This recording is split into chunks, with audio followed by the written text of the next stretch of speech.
Nailabas na raw ng bansa ang tatlong air assets na konektado kay dating Congressman Zaldico. Ayon sa CAAP, nasa Malaysia at Singapore na ang mga ito. Nasa frontline na balitang yan si Gerard de la Peña.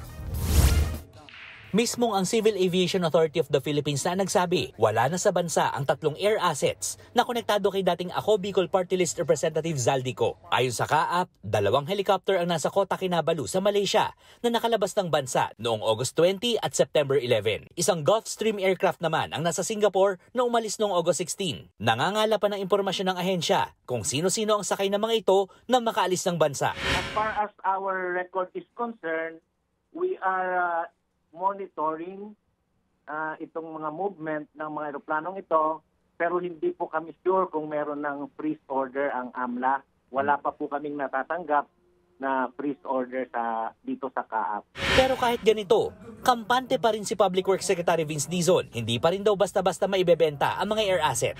Wala sila sa bansa dahil hindi na sila pwedeng i-deregister sa ating CAAP, hindi sila maibebenta. Yun naman ang importante. At magiging subject na sila ngayon ng future forfeiture cases na ipa-file ng national government.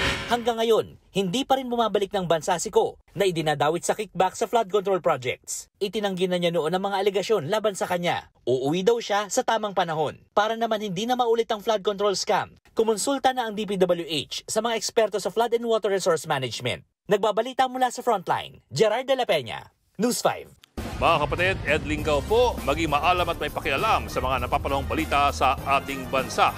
Para sa mas malilimang pagtalakay at paghimay sa mga issue at headlines, mag-follow at mag-subscribe sa social media pages ng News 5.